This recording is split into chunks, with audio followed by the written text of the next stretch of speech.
Bonjour, aujourd'hui on a la chance d'avoir Dr. Logie qui va venir présenter ses travaux. Je lui ai demandé quelle affiliation elle voulait que je mentionne parce qu'elle a une dizaine d'affiliations, donc je vais en mentionner deux et elle va pouvoir poursuivre avec sa présentation par elle-même. Donc, elle est titulaire de la chaire de recherche du Canada en équité, en santé mondiale et justice sociale pour les populations marginalisées. Et elle est professeure agrégée à l'Université de Toronto. Elle est également professeure associée à l'Institut des Nations Unies pour l'eau, l'environnement et la santé. Elle va présenter ses travaux pour environ 40 minutes. C'est un séminaire qui va être en anglais. Le séminaire va être suivi d'une période de questions. Vous pouvez soit communiquer avec elle en anglais ou en français et je servirai d'interpréteur dans nos conversations. Merci, Dr. Rocky. Je vous laisse commencer votre présentation. Thank you so much for coming, and I apologize that I can't speak well in French. I'd like to learn more to be able to do that in the future. I just want to thank you for inviting me here today. Before I start, I want to acknowledge that the work is part of huge teams. At the end, I'll share some of the team members, but the work is community-based research that we've been doing since 2017 in Uganda with two community-based organizations, Yared Young African Refugees for Integral Development and the Executive Director, Robert Hikiza. And in a refugee camp, we've been working with Uganda Refugee and Disaster Management Council, which is a community organization. The examples from Kenya are done with two other community organizations, the Center for Study of Adolescents and Elam Trust. So I just want to acknowledge this community-based research. All the photos you see are taken, have ethics approval to be shared and are taken by youth as part of a walk-along interview process, either in Kenya or Uganda as well.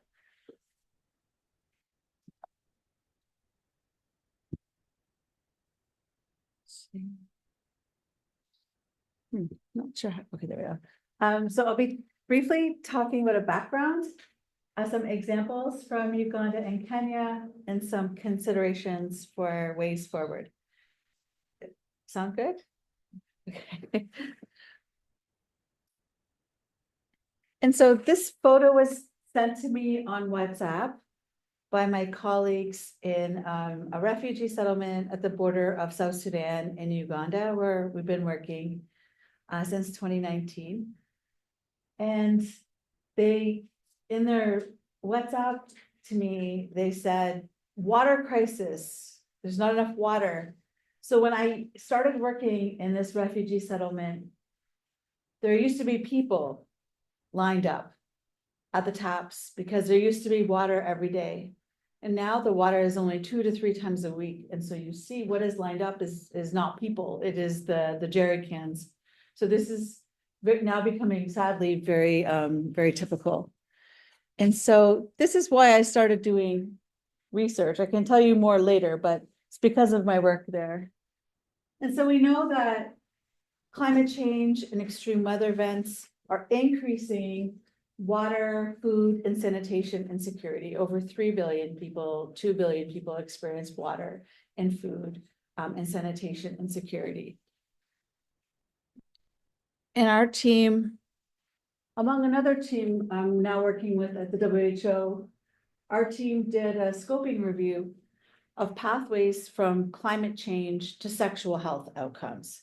And so what we found was what was most looked at in this specific review was pathways from climate change, or specifically extreme weather events, to HIV and other sexually transmitted infections, but also to gender-based violence, through many different impacts at structural levels, damaging health infrastructure, for instance, forcing migration, increasing transactional sex for survival, and also, exacerbating mental health issues. And then on the gender-based violence side, we saw damage to law and order, community impacts, overcrowding in camps or shelters, increased household stress, and increased family stress dynamics, including substance use. So there's really complex pathways, but this is generally quite understudied, especially if you look at specific populations and specific places in the world and specific extreme weather events. For instance, most of the work looking at wildfires is in Australia. Most of the work looking at extreme heat and violence is in the United States. So we have huge populations in areas that are understudied. There's very little work focused, for instance, on adolescents, or key populations affected by HIV around the world, including sex workers, including sexually diverse men, completely missing from most of this research. So there are major gaps. So last year, I was asked, not sure why, to review, this came out in the current opinion in infectious diseases earlier this year. I was asked to look specifically at HIV and extreme weather events. So I was really able to say, what is specific about prevention and what is specific about care? So our team is now looking at the causal pathways, because we know, for instance, drought, every year of drought is associated with increased HIV prevalence in certain regions for certain people, or increased heavy rains and flooding is associated with increased HIV incidence in certain populations and regions, but we don't know why, because all the data we have is retrospective. And so we're right now trying to understand those causal pathways. And so, as I mentioned, when we look at adolescents who are included in this recent review in one of the Lancet journals on climate change and child well-being, there's only 4 studies in the world that look at HIV and other STIs. So, much more are looking at maternal and neonatal disorders, mental disorders, nutritional deficiencies, respiratory diseases, for instance. You get 165, 120. But when it comes to sexual health, there's very little known. And so the first case study I'll share with you is work we've been doing with Uganda Refugee and Disaster Management Council, or URDMC. We started off doing a sexual violence study. And so Bidi Bidi is here, the South Sudan is here, so this is Uganda. It ranges sometimes around 200,000. It's one of the biggest refugee settlements in the world. Most of the people are from South Sudan. Many of them have walked across the border. And right now is a very key moment. As you know, UNAIDS, USAID, cutting a PEPFAR. So there's been a huge cuts due to the US government change in January, which have left some devastating food insecurity. So for the last 4 years, every time I go to Bidi Bidi and I meet with the World Food Program, they say they're cutting their food rations in half. They're cutting them in half, they're cutting them in half. And now I was meeting a colleague 2 days ago who said now they're no longer guaranteeing food rations after 6 months.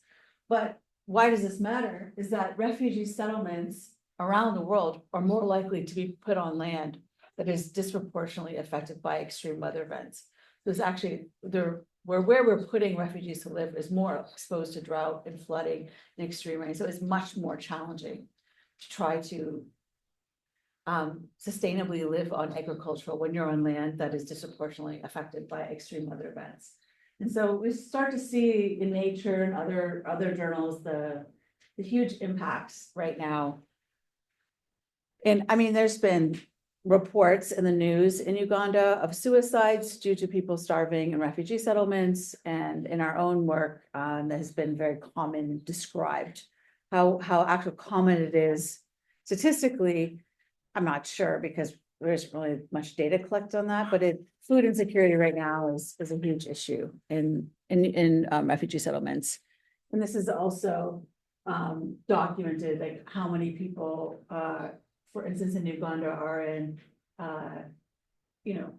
acute food insecurity, somewhere between 17 and 20% of the population, and that's higher in this Yumbe areas is where this case example is happening. So we started off actually with a small Grand Challenges Canada grant, looking at how to provide post-rape care to adolescent refugees, because most of the sexual violence prevention and care work is focused on adults. And this is what actually got me interested in thinking about climate change and extreme weather events, with so many of the stories youth shared about sexual violence was in the drought, walking further and further to get wood. In the rainy season, walking further and further to try to get firewood and being exposed to sexual violence. And, you know, we published on this and how there's these multiple contexts of sexual and gender-based violence, including the relational context where in many places in the world, including in this part of Uganda, women and girls have the roles of collecting water. And the symbolic context where there's gender devaluation, and then the material context where there's insufficient water availability. A lot of people have to travel for hours and there's limited visibility due to just the nature of the refugee settlement doesn't have a lot of lighting. And then where people have to get water, and sometimes people will go in the middle of the night because there's such long lines in the day.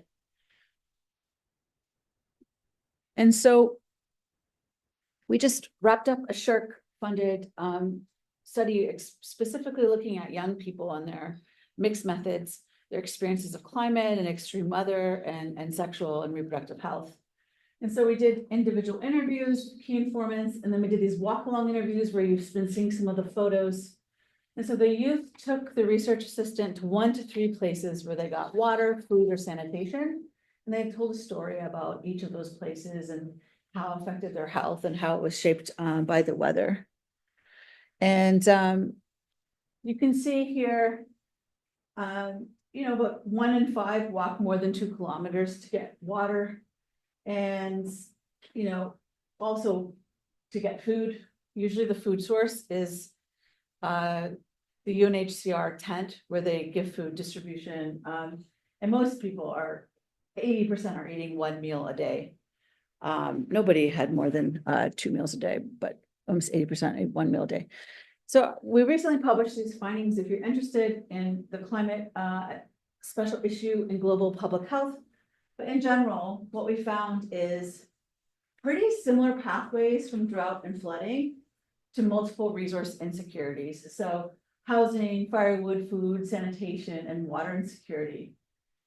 Yes, there are some differences. For instance, flooding can damage the roads and infrastructure. It can also damage the toilet infrastructure. For instance, extreme heat often comes with drought. And when people don't have electricity, it makes it very difficult to sleep inside. So people sleep outside, and that then leads to vulnerable to experiences of violence, for instance. But in general, one of the big gaps in this field is that people are looking at drought completely separately than flooding. So you'll see a whole bunch of studies on drought, sometimes even separated from extreme heat, sometimes together. And then you have the flooding and heavy rains literature. But really, when you look at people's experiences within the course of a year, they experience both kinds of extreme weather events. They experience multiple extreme weather events, and they ultimately have the same result in increasing resource insecurity, which then increases risks of violence exposure, transactional sex, and in turn, early child and forced marriage, unplanned, unwanted early pregnancy, and HIV, STI risks, as well as we're finding specific issues with menstruation management challenges and sanitation challenges with reproductive tract infections, and water insecurity in general is causing people, especially girls, to miss school because they can't maintain the standards of hygiene they would want. So I'm not going to read all of this, but this might seem very obvious, but I was just rejected because the journal said, not to this journal, a different journal. There's no evidence that climate change causes extreme weather events. But people themselves note that there's changing climate. So people's lived experience, if we just want to go with lived experience, because this is the qualitative phase, they are noticing that there's global warming. They're noticing that sometimes the dry season is lasting too long. And here, this is particularly challenging for farmers, is that the seasons are changing. So June, there used to be no rain. this year when there's rain, so people farming cassava are finding that all their fields are rotting. So this is a huge issue with just there's a change actually in the expected seasons. And we also found that drought leads to all these resource insecurities that as I showed you in our figure, increased violence, transactional sex, and challenges managing for girls' menstruation. And, these are some of the pictures that the youth took. This is about, they're trying to fill these jerry cans up and they can't come at night because sexual violence risks. People are just walking, trying to find water. And obviously this is probably not the safest source of water. And, heavy rains and flooding also cause issues. It causes overgrowth of bushes, so limited visibility. People have to walk further and further for firewood, and then when they're getting wet, getting the firewood, so it's unusable. So there's different challenges, that they face. A lot of people discuss issues with the latrine. So this is a typical house, and this is also like how the toilet is built with a shower beside it. So they're saying when it's the rainy season, it's going to be filled with water. So it was a big complaint people had. And so we really see that the social ecological approach of looking at the extreme weather combined with the social political context where there's insufficient funding to humanitarian settings at community levels where there's extreme unemployment, there's insufficient ability to make income that one can live off, as well as gender norms where women are at risk for violence. And there's these interpersonal stressors, and then it results in these individual level health outcomes. So we also wanted to look at this quantitatively. So if you're interested, we published our first piece, which is cross-sectional earlier this year, or a few months ago, actually. So after we did those walk-along interviews, we then created a survey. We engaged 200 young refugee men, 200 young refugee women. We work with peer researchers, so we hire and train refugees. All the research is conducted by community collaborators who we've trained and funded to do the research. And we really wanted to look at a range of HIV vulnerabilities and exposure, both cumulative exposure to extreme weather events and then frequency. And so what we found was that the increased number of extreme weather events, so experiencing 2 to 4 or 5, was associated with reduced sexual relationship power, so your ability to navigate safer sex practices within a relationship. Your reproductive autonomy was lower, your ability to make decisions around contraception, and your condom use efficacy, so your confidence and knowledge and ability to navigate using condoms in your relationship were all lower with more cumulative extreme weather event exposure. And this has never been looked at because all we have, right, is the demographic health survey that says drought is associated with increased HIV acquisition risks. So what are the causal pathways? They must be relational. They must be in the ways that people either lose agency and autonomy over their body and their sexual decision-making. So this is interesting. We also found the frequency of exposure mattered too. So looking at cumulative exposure as well as frequency. And we also found that it was linked just the cumulative exposure to increased transactional sex, increased intimate partner violence, and increased multiple sex partners. But we also wanted to look a little, and I'm just going to give a really high level overview, but we also wanted to look at like the clustering. So in a latent class analysis, how do things co-occur? So, we did find 3 patterns of experiences. Some people had moderate levels of food, water, and sanitation insecurity, and they were exposed to extreme weather events, and they were highly mobile. So mobility is a real risk factor for HIV infection. It increases sexual networks and precarious housing, as well as exposure to, sexual violence. We had a second class, which was water insecure only, low mobility and low extreme weather event exposure. And then we had class 3, which is severely resource insecure, frequently mobile, and high exposure. Just to note, this is almost 3/4 of people. So most people were in this more what we'd call a high risk group. And what we found was compared to this kind of class 2, which had water insecurity but low mobility, class 1 and class 3 had lower cognitive efficacy, lower sexual relationship power, higher odds of sexual intimate partner violence, and class 1 also had lower reproductive autonomy. So we can see, and this is just the same thing, but we can see that the way that that looking at things individually when it's water, food, or sanitation might not also be the best way, because many people are experiencing both water and food and sanitation insecurity at the same time. And they have worse outcomes when it's the clustering of these exposures. And so for another example, where I'm going to show you some videos, so hopefully we get exciting, is we did this was a SURE partnership development grant, and it was participatory arts-based research for 2 years. We did it in 6 locations in Kenya with these 2 community partners, Center for Study of Adolescents and Elam Trust. So we worked in Kalabi refugee settlement up here. We worked in Kisumu fishing communities, Kilifi, where there's some coastal farmers, Naivasha, which is in the Great Rift Valley, and Mathare, which is an informal settlement in Nairobi, and Isiolo, where there's nomadic and pastoralist communities. I don't ever recommend doing a qualitative study in 6 locations, just to say we have a little too much data. If anybody has got extra time, let me know. But what we did is we taught youth participatory mapping. So we first did those walk-along interviews where youth took photos and videos of water, food, and sanitation. We then created a library of all of these images and then invited youth to map their own communities and places that brought them joy and places that brought them stress. And then this was followed by a workshop where they use these emoji stickers to like tell us how they felt about different places and why. So here, this is an Isiolo. You can see people really unhappy, and the reason is like they're supposed to be in school. They want to be in school. These are 10 to 14-year-olds, but they have to go and look for wood and firewood and water, and they're just like, they're mad that they're having to miss school instead of being in school. They're doing this work, and this is like mixed feelings.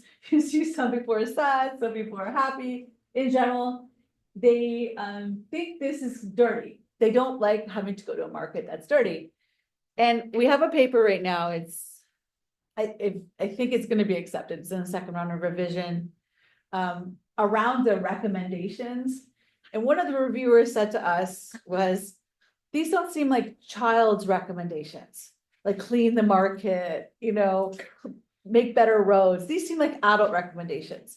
I was like, well, maybe if you're in Canada, but a lot of these youth are being sent to the market to buy food, or they're looking for things. So they care about the roads and they care about the cleanliness of the market. So I had to say that in a nice way to the reviewer to say, because they're like, don't the youth have recommendations about schools? I was like, no, the recommendations were clean the toilets, make it a nicer environment for us to do the things that we have to do. And so if you're interested, these findings came out a few months ago in the BMJ Global Health. And this is our conceptual model from all of those 6 locations, where flooding and drought lead to water, food, and sanitation security, leading to menstruation management, running away from home, which was specifically an issue with boys, and youth missing school. And these led to sexual violence risks, accessing resources, transactional sex, and sexually exploitive relationships, and could lead to STI risks and unplanned pregnancy. So you can see here, this is from Kalabi, the refugee settlement, where we asked, this is the boys, why did you not like this? Like, there's no door, privacy. It smells bad. It can spread diseases. There's no place to wash your hands. No hand washing. So they're very clearly stated what they liked and didn't like. So I'm just going to briefly go over this because you can learn more about it. But they also talked about that there was this baseline resource insecurity, and it was exacerbated by extreme weather events. And that extreme heat really co-occurs with drought, but it's really understudied. Most of the extreme heat research isn't talking to young people about how it's affecting them. And there was just many ways in which climate change affected food access. And then, specifically youth running away from home, that was really experiences of boys, like, and young men, like 10 to 14, where they were like, why am I here suffering when and hungry, when I could be out there trying to make it on my own. And most of the transactional sex and exploitative relationships were with young girls. Yeah, so basically educational disruption, sexual violence risks. So you can see very similar patterns to what we found in Uganda. Also menstruation management challenges and transactional sex for menstruation products. And not just for menstruation products, but also to manage access to water and soap and clean clothing. So menstruation security is a really big deal. And so the key themes that we found was this exacerbation of existing resource insecurity, the specific impacts on youth missing school and engaging in transactional relationships, which were often exploitative, menstruation management, and there were these gender differences where girls were more at risk for violence, but boys were more likely to run away. As part of the this project, we actually part of the participatory mapping was making songs with youth. And so I don't know if I'm able to do this because it's hard to see this on the screen. I don't know if I can press play. It's so small. I'm not sure. Yeah. Oh, you're able to, oh, look how good you are. If you can press, oh, okay, good. Hopefully the sound will come on. No. Okay.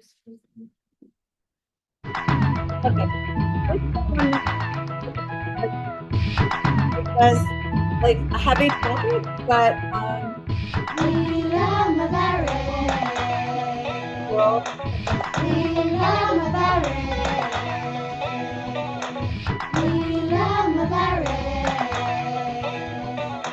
Ndoto zetu ni muhimu kama watoto, tunapenda maji safi, tunapenda chakula, tunapenda vyoo safi. Ndoto zetu ni muhimu kama watoto. We want more science at Quran. We want friendly shopkeepers. We want people to be more responsible in Mabatini. We want our dreams to be fulfilled. I see. So you can see that I was really lucky, a postdoc on our team, Dr. Sarah Van Bork is a musician. And so she sort of taught people the general structure of making a chorus and writing lyrics, but these were all written by youth. So you could see, and I was there when they were writing this. It was pretty awesome to see like young people saying like, we want our dreams to be fulfilled. Like, so it's quite empowering to use song making as part of participatory mapping. So I would highly recommend that. So I just have a few more minutes. Maybe what I'll do is I'll just say this project led into a SenseMaker study, which is a mixed methods data collection tool, where we showed pictures from the participatory mapping study, but this was a 16 to 24-year-olds. And then youth shared one of their own experiences in relationship, say, to water, to sanitation. This is another one of water. So they would pick an example and tell a story. So that's called the SenseMaker tool. And what we did was we used that with 16 to 24-year-olds.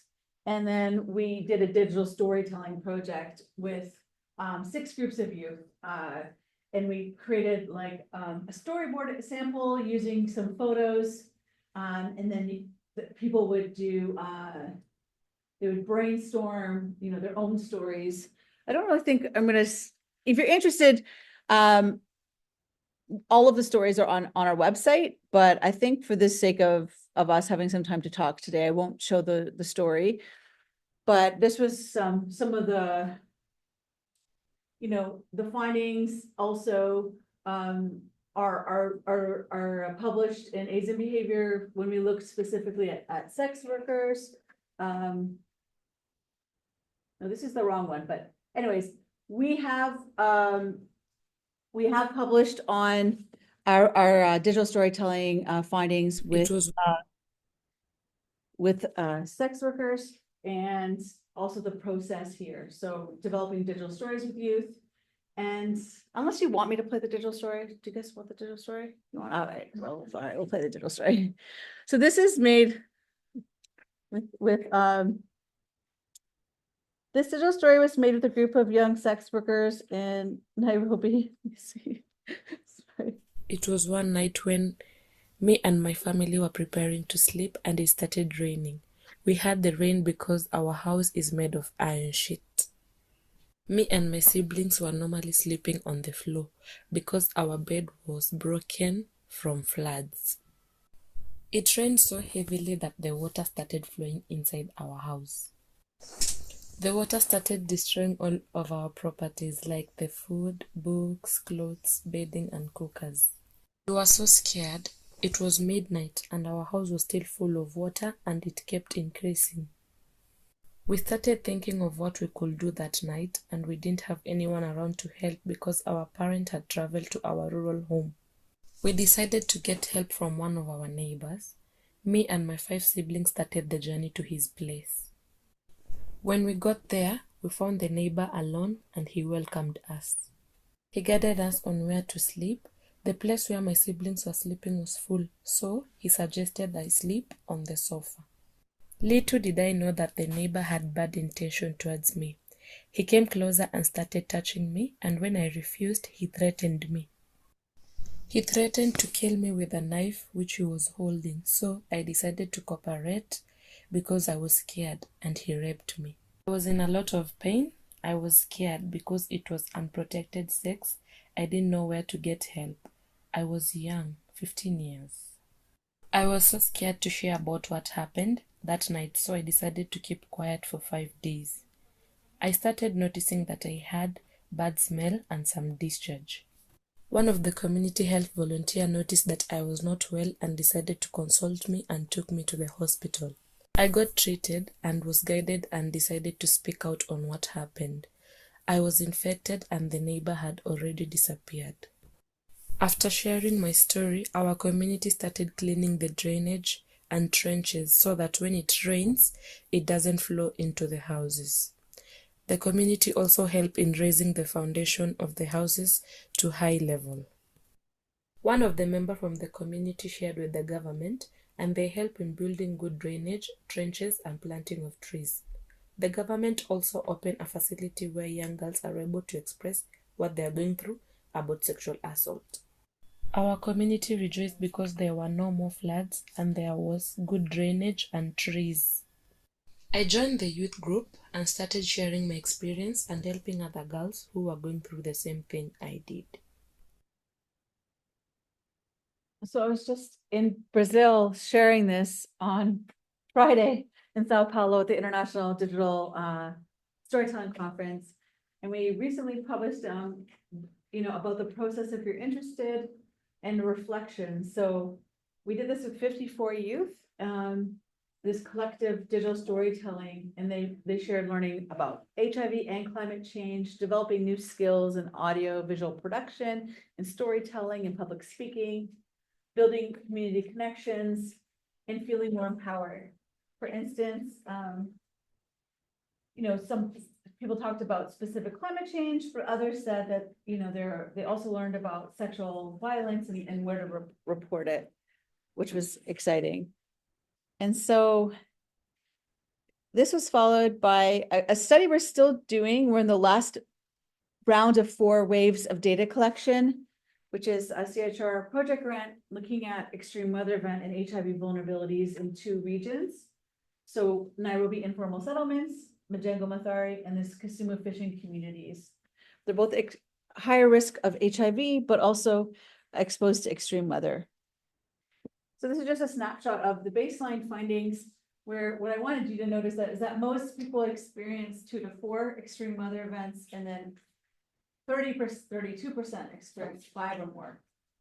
And it really is a lot of different types of weather. So it's extreme rain, changes in expected seasonal rain pattern, changes in temperature, drought by almost 1/3, and extreme heat by 43. So there is, remember when I said earlier that a lot of times people are looking at like drought or flooding or extreme heat. People are experiencing a lot of, and it does vary between Nairobi and Kisumu. Almost every single one of them, except for storms and landslides, maybe even hurricanes, but almost all of these are also contextually varying. Meaning we really need to think about our responses in the same way. So I only have 4 more minutes, so I will try to be fast. But whenever we did late class analysis also here, and we found really just focusing though on resource insecurity, and we found 3 classes. We found an overall low resource insecurity around water, food, and sanitation, which was 27%. We had moderate, which was almost 60%. So water insecure, severe food, moderate sanitation. And we had about 13% with severe water, food, and sanitation insecurity. And we've actually been tracking these over time. The good news is this is baseline data, but over 3 waves of data, we find that actually there's more people in the moderate insecurity. More people are getting less. Things are getting better for most people, basically, but there's still that group who's severely insecure is consistently severely insecure. So some people are moving around in insecurity and things are getting better, but there's still this about 10% of people are severely insecure over a year, over 3 waves of data collection. So I really want us to dig a little bit more into that. And so we looked at associations between those insecurities, and we found that with a high resource insecurity, lower sexual relationship power, increased transactional sex, increased intimate partner violence, and increased stigma. And so that's also represented here.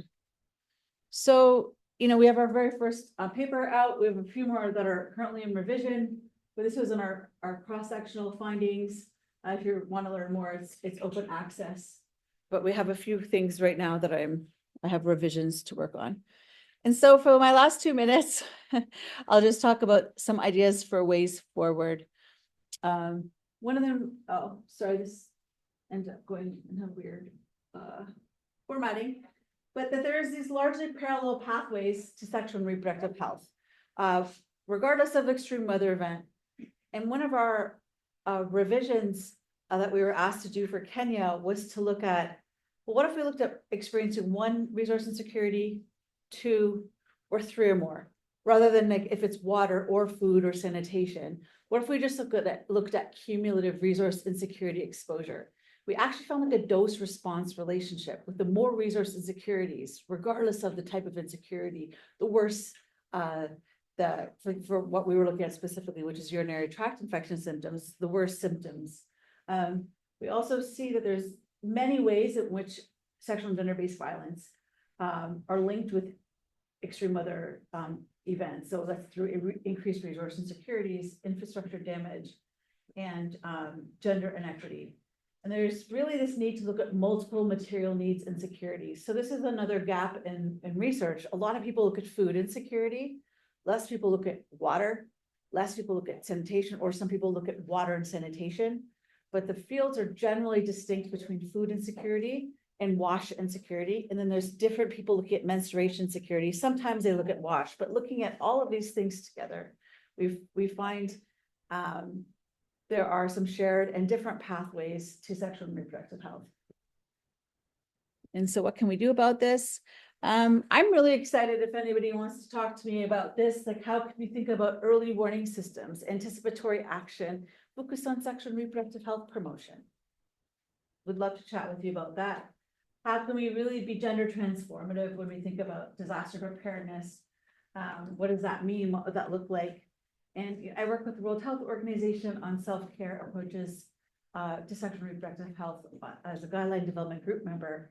And so what are some self-care approaches how could we think about youth-friendly, flexible, mobile approaches?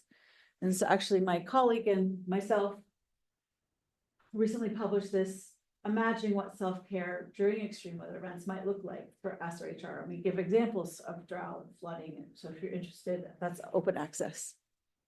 And I know a lot of my talk today was about challenges.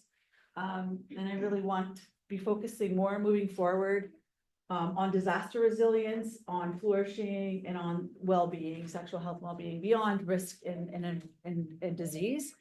And so we're putting in a small